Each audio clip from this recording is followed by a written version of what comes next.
My jsme tady v Nerudově ulici na Malé Straně v Praze v sídle České rozvojové agentury a jdeme se zeptat, jak Česká republika pomáhá v zahraničí. Nahoře už na nás čeká pan ředitel. Než začneme, pojďme si říct, kde vlastně jsme. Česká rozvojová agentura byla založena v roce 2008 pod Ministerstvem zahraničí. Jejím účelem je rozvíjet a podporovat zahraniční rozvojovou spolupráci a směřovat peníze tam, kde jsou skutečně potřeba.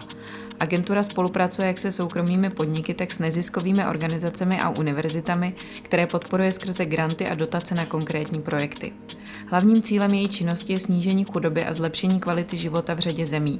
Těmi jsou Afghánistán, Bosna a Hercegovina, Etiopie, Mongolsko, Moldavsko, Gruzie, Kambodža, Kosovo, Palestina, Srbsko, Zambie a Ukrajina.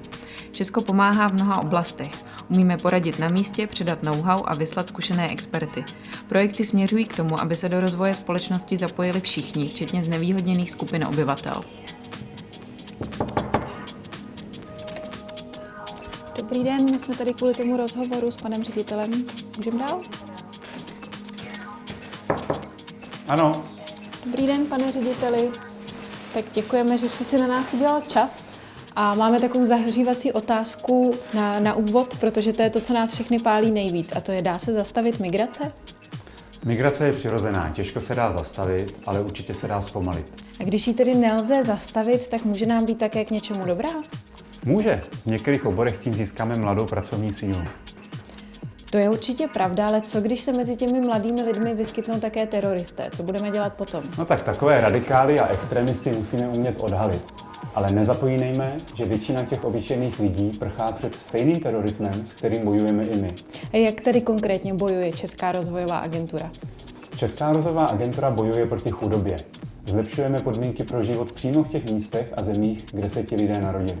To zní jako spoustu práce, takže věřím, že se určitě nenudíte. Co vás osobně na tom baví nejvíc? Tak asi, že se setkám se spoustou zajímavých lidí z celého světa. Tak se s námi podělte třeba o nějaké vaše oblíbené zážitky z cest. Tak těch zážitků je spousta. Například v Mongolsku, tam jsme se málem srazili s velbloudem. A nebo v Gruzii, na pohostinnost tamních pastevců se také velice dobře vzpomíná. Teď, jak na to ukazujete, tak mě ještě zaujali tamhleti ptáci na voze, to je co? Tak tady to je dárek od velvyslankyně z Bosny a Hercegoviny a je to artefakt z doby bronzové před naším letopočtem. Dobrý den, Ivane. Mám tady ty dokumenty pro vás. No, několik zajímavých podnikatelských nápadů přišlo a vypadá to, že můžou mít docela dobrý rozvojový dopad. Výborně. Tak mohli bychom se teďka trochu posilnit vodou na další otázky? Jasně, pojďme na chodbu. Jano, kdyby něco, tak jsem na mobilu. Tak tady to je zrovna Katka. Katka je náš expert na Afriku. Katko, my se bavíme o tom, jak české rozvojové projekty konkrétně pomáhají. Řekněte něco o Africe. No, tak třeba přístup k pitné vodě.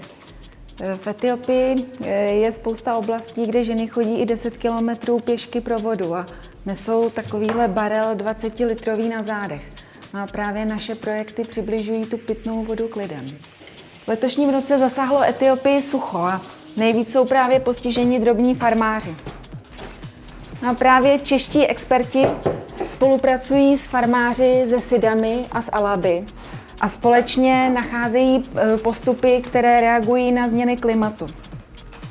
V našich projektech bychom rádi nastartovali pozitivní změny v životech lidí a chtěli bychom, aby jednou byli soběstační, nezávislí na pomoci zvenku.